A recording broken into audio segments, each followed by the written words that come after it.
नमस्कार। अजय चतुर्वेदी। आज मैं आपके सामने कुछ खिचड़ी टाइप की बात करने के लिए आया हूं। खिचड़ी इसलिए कह रहा हूं क्योंकि मुद्दा इस देश में सिर्फ इतना नहीं है कि सत्ता किसकी है, कितने दिनों से है और उसे बदल देना चाहिए। सत्ता परिवर्तन से इस देश का कुछ भला नहीं होने वाला है। जब तक इस देश में व्यवस्था परिवर्तन नहीं होगा तब तक सत्ता चाहे जिसकी रहे कोई फर्क नहीं पड़ने वाला है। आप सब भी दर्शक श्रोता ये सोचते होंगे कि मैं बार बार राहुल गांधी का नाम क्यों लेता हूं, कांग्रेस का नाम क्यों लेता हूं, विपक्ष का नाम क्यों लेता हूं।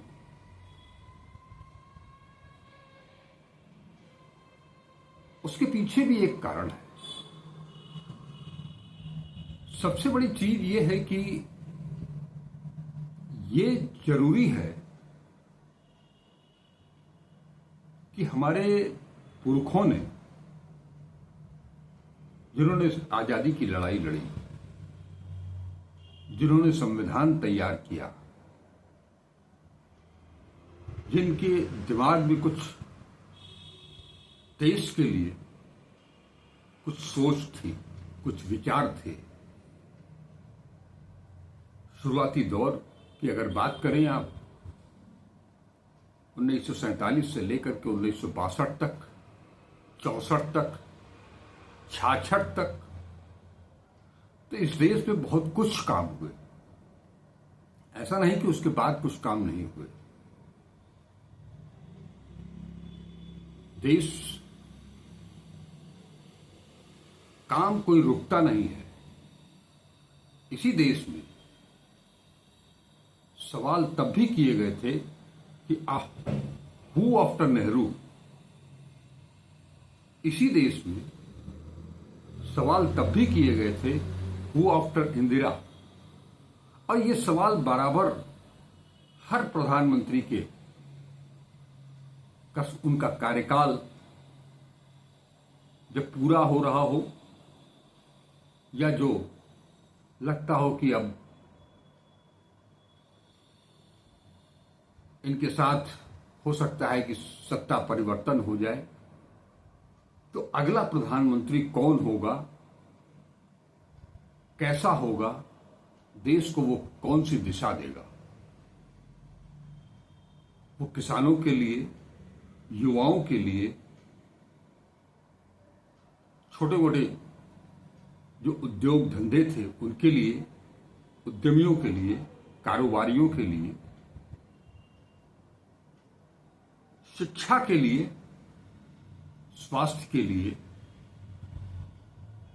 इन सब मुद्दों पर हमारा प्रधानमंत्री क्या दृष्टि रखता है, क्या सोचता है।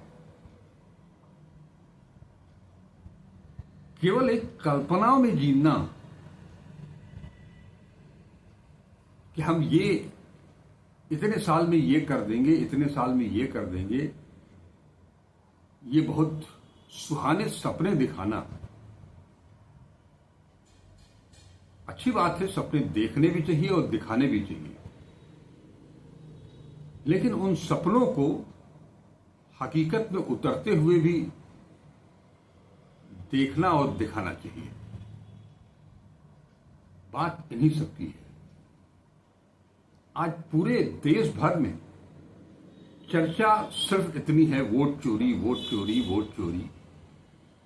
ये मुद्दा उठा क्यों? वोट चोरी का मुद्दा तो उठना ही नहीं चाहिए था। इस लोकतंत्र इतने बड़े, कहते हैं कि दुनिया का सबसे बड़ा लोकतंत्र है, वहां वोट चोरी।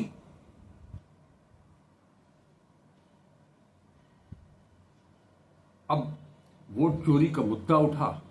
बहुत दिनों से ये मुद्दा चल रहा था। ऐसा नहीं है कि ये कोई आज पहली बार राहुल गांधी इसको लेकर के प्लेटफॉर्म पर आ रहे हैं। पीटीपी के माध्यम से, पीपीटी के माध्यम से जो है वो प्रेजेंटेशन दे रहे हैं, चुनाव आयोग के ऊपर, चुनाव मुख्य निर्वाचन आयुक्त के ऊपर सवाल खड़ा कर रहे हैं। आज मैं समाचार पत्रों में कुछ पढ़ रहा था, लगा, और सोशल मीडिया पर भी मैंने देखा, सवाल ये उठ रहे हैं कि राहुल गांधी चुनाव आयोग की, मुख्य निर्वाचन आयुक्त की साख पर बट्टा लगा रहे हैं। बट्टा राहुल गांधी लगा रहे हैं या खुद चुनाव आयोग या मुख्य निर्वाचन आयुक्त अपने ऊपर अपनी साख पर बट्टा लगवा रहा है। राहुल गांधी ने 2 कार्यक्रम पेश किए मीडिया के सामने। पीपीटी के माध्यम से उन्होंने जो है वो जो प्रेजेंटेशन दिया, अगर कोई संवेदनशील व्यक्ति होता मुख्य निर्वाचन आयुक्त के पद पर, तो उसे कुछ नहीं, वो उन्हें गाली देने के बजाय, उन्हें धमकी देने के बजाय, उन मुद्दों पर अपने स्तर से बिना कुछ बोले समझे, बिना कुछ किए कुछ नहीं बोलता, पहले उसकी जांच कराता अपने और अगर जांच में आरोप पुष्ट होते तो उस पर कार्रवाई करता। जो आरोप लग रहे हैं वो चोरी के, वो चाहे नाम जोड़ने के हों या घटाने के हों, अगर उसमें कुछ भी तथ्य पुष्ट होते आरोप में तो उस पर कार्रवाई होती, जो संबंधित लोग हैं। इतना बड़ा आरोप तो नहीं लगता कि संस्थागत रूप से चोरी कराई जा रही है, केंद्रीकृत रूप से चोरी कराई जा रही है। इसके लिए केवल और केवल राहुल गांधी को दोष देना मुनासिब नहीं समझता। कहा यह भी जा रहा है कि ये चुनाव में घालमेल पहले भी हुआ करते थे। बिल्कुल हुआ करते थे। हम सब ने देखा है कि बूथ के बूथ लूट लिए जाते थे, हिंसा होती थी, सैकड़ों लोगों की जान चली जाती थी। तभी तो उसको रोक करके जो है वो इलेक्ट्रॉनिक वोटर मशीन ले आई गई। आज अगर उस पर सवाल खड़ा हो रहा है कि उसमें तकनीक के जमाने में, टेक्नोलॉजी के जमाने में कुछ उसमें हेरा फेरी हो सकती है, तो उसको स्वीकार करते हुए उसकी जांच करानी चाहिए। लेकिन नहीं, हम जांच नहीं करवाएंगे। और ये कौन सा, कोई भी सत्ता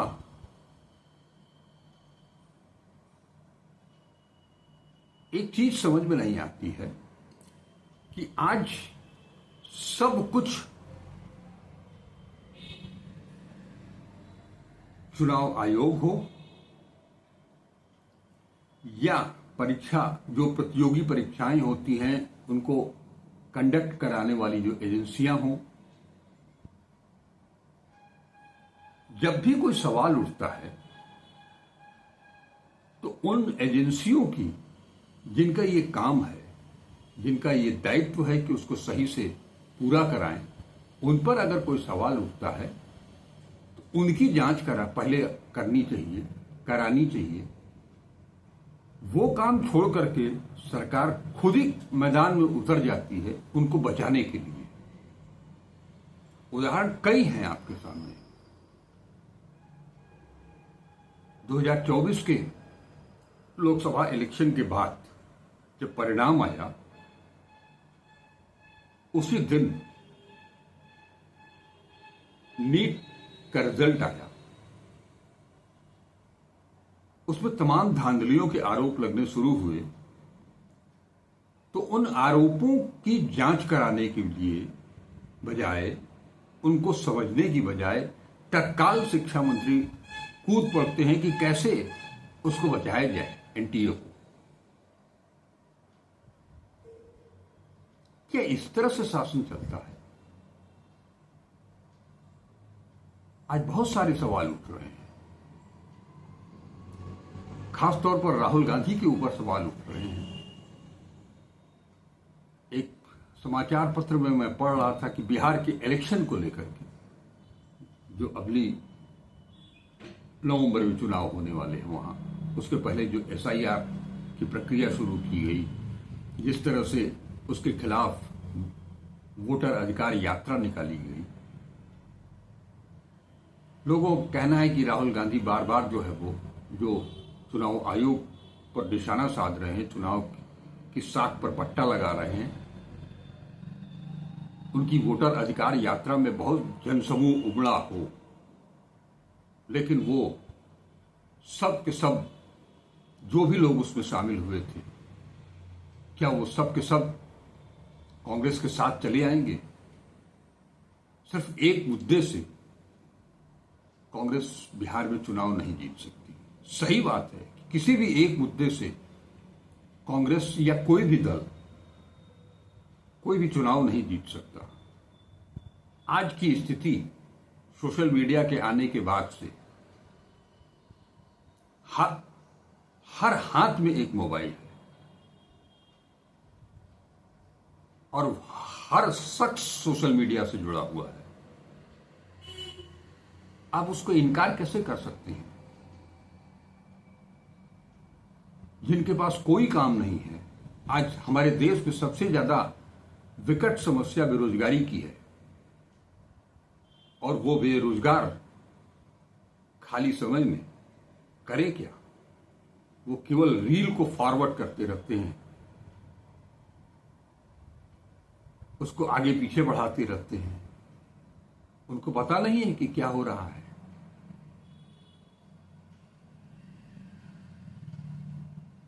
उन्हीं सब के माध्यम से एक जानकारी और भी निकल करके आई कि कांग्रेस बिहार में केवल वोट चोरी का मुद्दा लेकर के नहीं चल रही है।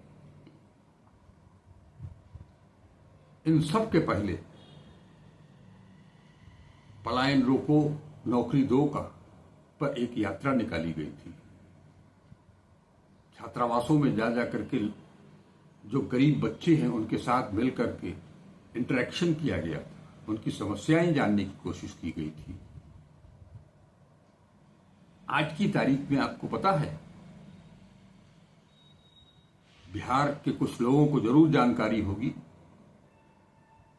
लेकिन देश के किसी कोने में आप चले जाइए, बिहार से सुदूर दक्षिण में, पूरब में, पश्चिम में,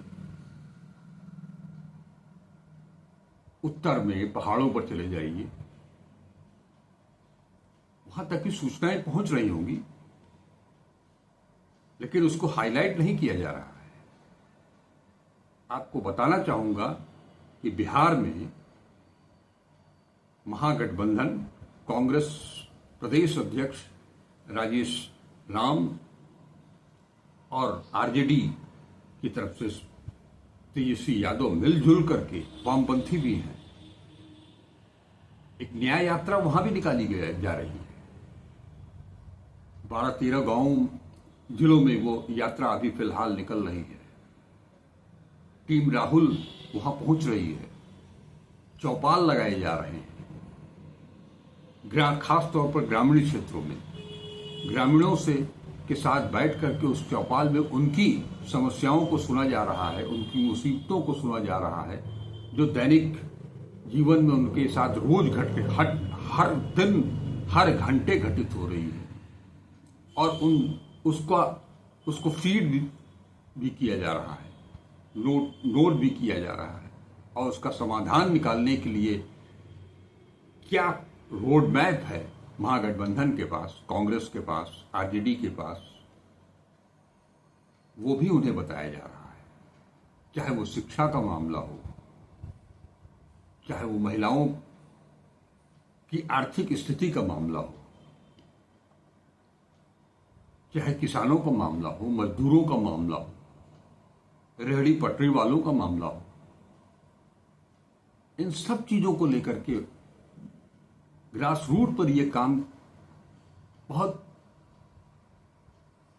आसानी के साथ बिना शोरगुल किए यह काम चल रहा है। तो केवल वोट चोरी नहीं है, और कांग्रेस इन चीजों को लेकर के पूरे देश भर में इस तरह का काम कई जगहों पर जहां उनकी सरकार है वहां पर कर रहे हैं, जहां चुनाव होने हैं वहां पर किए जा रहे हैं।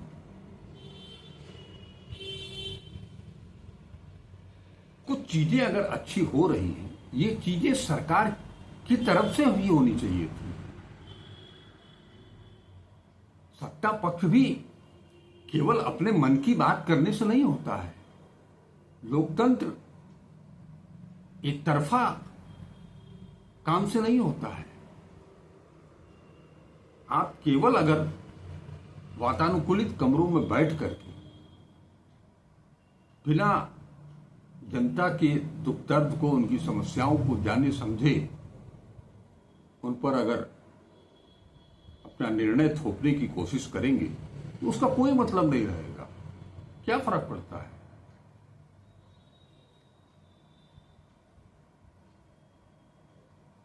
ये नारा दिया जा रहा है कि 2047 में राष्ट्र विकसित हो जाएगा। कैसे हो जाएगा? क्या है रोड मैप? क्या इस तरह से कि बहुसंख्य आबादी को जो है वो मुफ्त अनाज दे करके आप विकसित हो जाओगे?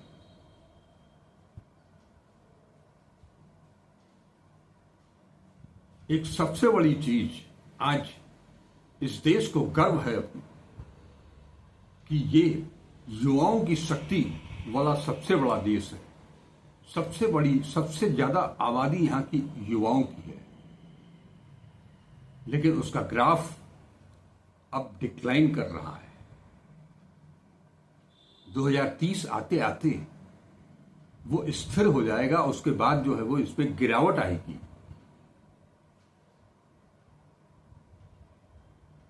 एक बड़ा युवा वर्ग वो इन 10 सालों में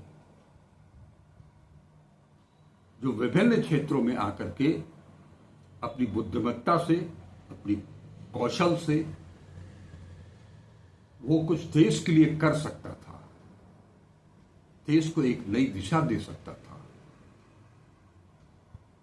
वो पीरियड चला गया। उनका वो पीरियड चला गया। एक पीढ़ी पूरी की पूरी बर्बाद हो गई, उनका जीवन बर्बाद हो गया। आज हालत ये है कि देश का युवा इस देश में रहना नहीं चाहता है, चाहे पढ़ाई करनी हो, चाहे नौकरी करनी हो। उसका एक जवाब होता है कि यहां है क्या? केवल राजनीति, केवल राजनीति और केवल राजनीति। इस राजनीति से उनका तो फायदा हो रहा है जो कि राजनीति कर रहे हैं, हमारा क्या फायदा हो रहा है? ऐसी सोच वालों में टेक्नोक्रेट्स ज्यादा हैं। लेकिन इस देश में ब्यूरोक्रेट्स और टेक्नोक्रेट्स की बहुत पुरानी लड़ाई है। ब्यूरोक्रेट्स जो सत्ता के नजदीक रहता है वो कभी नहीं चाहता कि टेक्नोक्रेट्स उसके ऊपर हावी हो जाए। आप धीरे धीरे धीरे धीरे करते सारी सरकारी संस्थाएं जहां से लोगों को रोजगार मिल सकता था, ठेके पर ले आ दिया।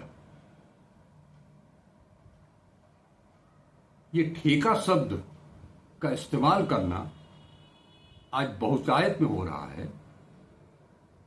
हम लोगों ने वो सुना है, देखा है, अनुभव किया है कि ठेके के नाम लेने से जो है वो लोग चिढ़ते थे, उसे बहुत गंदा, बहुत बुरा भला करते थे। आज सब कुछ ठेके पे चल रहा है, पढ़ाई भी ठेके पे चल रही है, रोजगार भी ठेके पे चल रहा है, उद्योग व्यापार भी ठेके पे चल रहा है, सब कुछ ठेके पर। और एक बहुत बढ़िया सा नाम दे दिया गया है, आउटसोर्सिंग। इस देश में शिक्षा का आलम यह है कि शिक्षक 5,000 रुपया, 7,000 रुपया, 8,000 रुपया, 10,000 रुपया पर काम करने के लिए विवश हैं, योग्य शिक्षक हैं। बड़ी लंबी लड़ाई लड़ी जा रही है, लंबे समय से लड़ी जा रही है कि ये वित्तहीन की चीजें समाप्त की जाएं, लेकिन कोई सुनवाई नहीं। सरकार चाहे जो रही हो, इस वित्तहीन व्यवस्था को समाप्त करने के लिए किसी सरकार ने काम नहीं किया। लागू किया लेकिन काम नहीं किया, उसको खत्म करने के लिए काम नहीं किया। काम वो भी उतना ही करते हैं, बल्कि उनसे ज्यादा करते हैं, जो कि लाखों रुपए काम की सैलरी पाते हैं महीने में।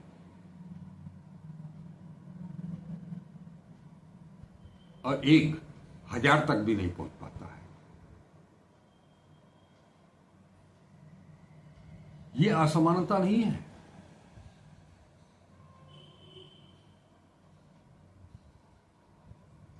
यूनिवर्सिटियों तक को जो है वो प्राइवेटाइज कर दिया गया है, स्वास्थ्य को पूरी तरह से प्राइवेटाइज कर दिया गया है, एजुकेशन पूरी तरह से प्राइवेटाइज हो चुका है।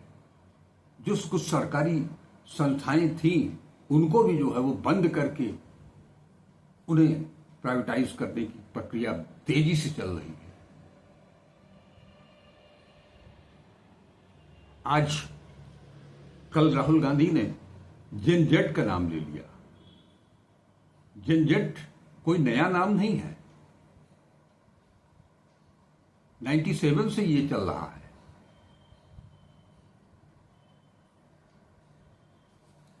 हाल के दिनों में नेपाल में जो बवाल हुआ, उसके बाद से ये जेनजेड ग्लोबल हो गया। हर किसी के जुबान पर जेनजेड आ गया। जेनजेड का इस्तेमाल पहले भी हो रहा था। तो क्या राहुल गांधी युवाओं की बात नहीं कर रहे थे?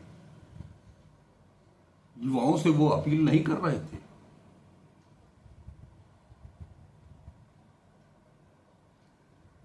मैंने भी एक वीडियो बनाया था आपको नेपाल की ही घटना को लेकर के, और ये बताया था कि भारतवर्ष नेपाल नहीं है।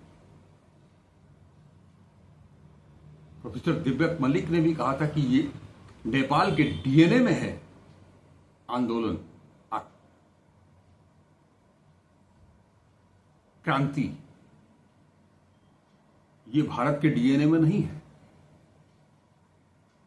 उसके पीछे कई वजह है। इस देश का बहुलतावादी होना, विस्तार, सही बात है कि नेपाल की जितनी आबादी है उतना तो एक दिन में दिल्ली से दौलताबाद तक, जम्मू कश्मीर से कन्याकुमारी तक लोग ट्रेन से सफर कर जाते हैं। इतनी बड़ी आबादी का सकारात्मक उपयोग किया जा सकता था, जो नहीं हो रहा है। सवाल अगर भ्रष्टाचार का करें तो भ्रष्टाचार पहले भी था। पहले की सरकारें इस भ्रष्टाचार को तो कहती हैं कि ये ग्लोबल फेनोमेना है, जहां विकास होगा वहां भ्रष्टाचार भी होगा। आज वो भ्रष्टाचार शायद उन्हीं लोगों के इन तर्कों की वजह से आज की स्थिति अत्यधिक विषम हो चुकी है।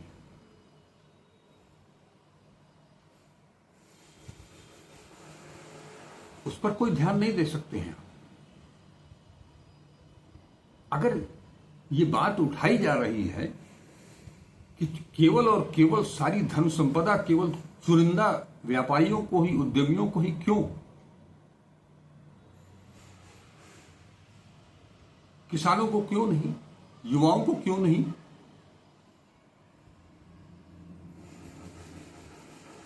आज यूनिवर्सिटीज का फी स्ट्रक्चर कोई पता कर ले। क्या साधारण घरों के बच्चे उच्च शिक्षा हासिल कर सकते हैं? जिनके घर में 2 वक्त का निवाला उनके पेट में कैसे जाए, इसका जुगाड़ करने के लिए पूरा परिवार दिन रात एक किए रहता है। उनके बच्चे कब पढ़ेंगे, कैसे पढ़ेंगे, कहां पढ़ेंगे?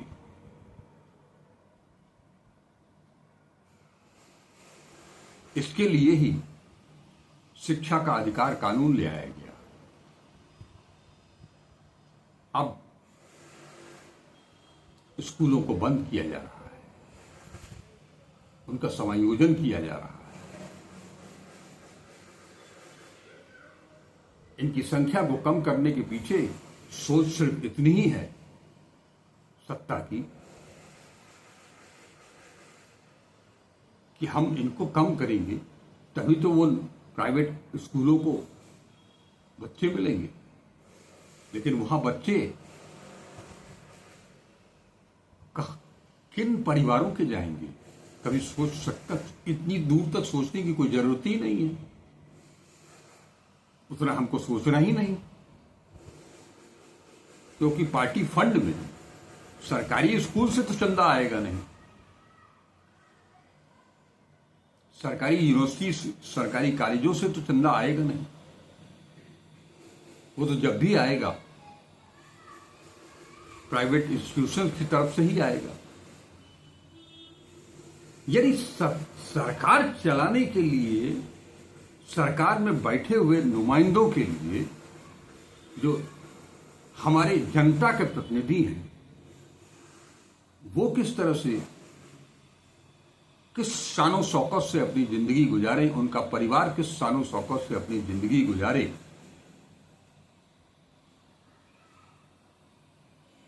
उसके लिए काम हो रहा है।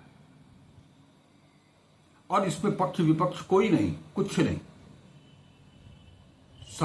सांसद हो या विधायक हो, चाहे वो राज्यसभा के हो, लोकसभा के हो, विधानसभा के हो या विधान परिषद के हो, जब उनका वेतन भत्ता बढ़ाया जाता है तो उसमें रंच मात्र भी एक भी आदमी खड़ा होकर के ये नहीं कहता कि नहीं ये गलत है।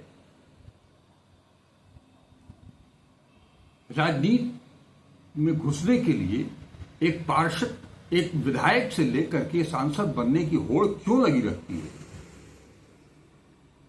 क्योंकि वो एक सुरक्षित आय का साधन हो जाता है पूरी जिंदगी भर के लिए। 5 साल के बाद अगर वो दोबारा विधायक या सांसद नहीं भी बना तो उसको जिंदगी भर पेंशन मिलेगी।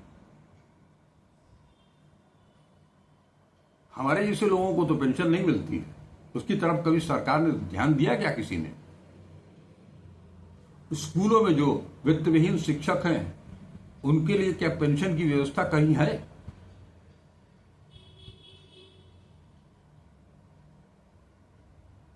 कहीं नहीं है।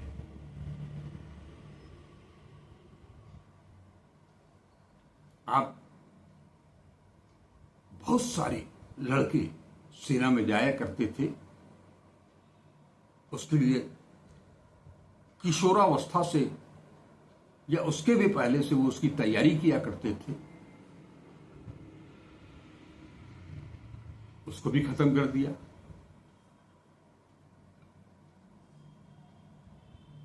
क्या इस रोड मैप से, क्या इस प्लानिंग से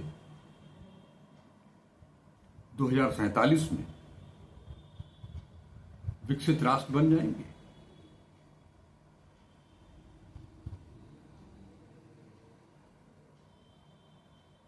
सरकार जीडीपी का हवाला जरूर देती है और अपने आप को ग्रोइंग जीडीपी का श्रेय भी लेने लगती है।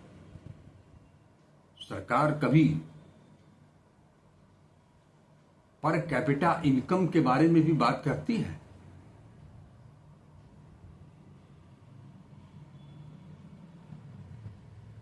कोई भी चीज आज अगर कोई विपक्ष उठावे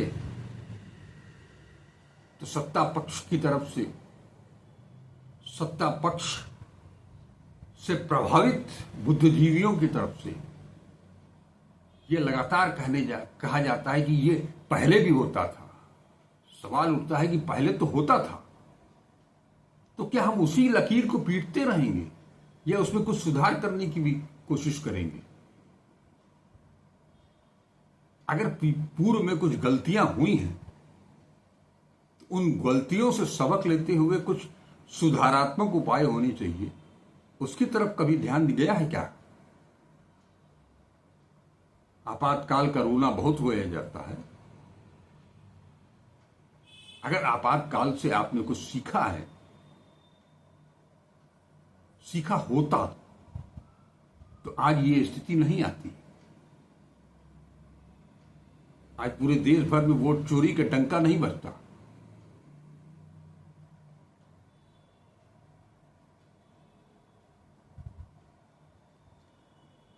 एक जगह मैंने एक किसी के वीडियो में मैं सुन रहा था कि बात सही है। आज बहुत हल्ला है और हल्ला है भी, मैंने भी उस पर वीडियो बनाया कि 1 रुपए की दर से जो है वो बिहार में बड़े भूभाग को एक बड़े इंडस्ट्रियलिस्ट को दे दिया जा रहा है। वहां जो लोग थे उनको बेदखल करके, ये जमीन ऐसे ही नहीं दी जा रही, उसके बदले में करोड़ों का चंदा जो आ रहा है। इलेक्टोरल बॉन्ड को सर्वोच्च न्यायालय ने असंवैधानिक करार दिया, लेकिन कार्रवाई कुछ की क्या?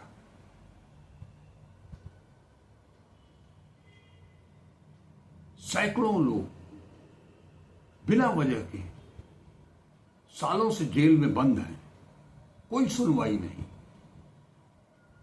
क्यों बंद हैं? जायज मांगों को लेकर के।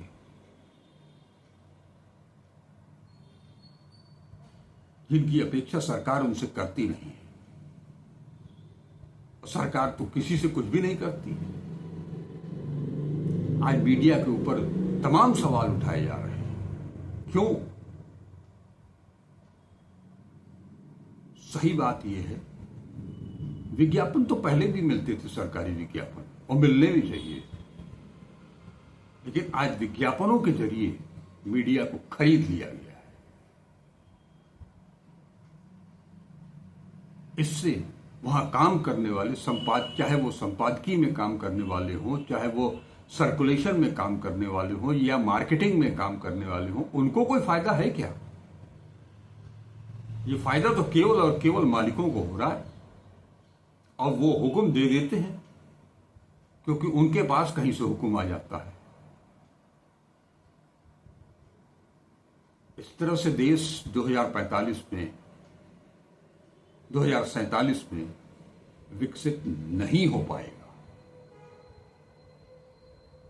बल्कि यही व्यवस्था, यही रफ्तार रही, यही तरीका रहा तो 2047 आते आते ये देश जिसे सोने की चिड़िया कहा जाता था, वो मिट्टी की चिड़िया भी नहीं रह जाएगी, कागज की चिड़िया भी नहीं रह जाएगी। समय बहुत ज्यादा ले लिया आप सबका, फिर कभी इस बात चर्चा को आगे बढ़ाएंगे, लेकिन समय ये जरूर आ गया है कि चीजों को समझने की जरूरत है, और ये समझ जन जट के माध्यम से हो सकती है, उनके बीच होनी चाहिए। वो किशोर, वो युवा वर्ग ही जो कुछ बचा कुचा है, नहीं आप फिर से प्रौढ़ और बुजुर्गियत वाले देश में पहुंच जाएंगे तो ये क्रांति, ये सोच कुछ करने का जज्बा ही खत्म हो जाएगा। नमस्कार, अजय चतुर्वेदी। वीडियो अगर अच्छा लगे तो लाइक कीजिएगा, ज्यादा से ज्यादा शेयर कीजिएगा। अगर चैनल को सब्सक्राइब नहीं किया है तो उसे सब्सक्राइब भी कीजिएगा। जय हिंद।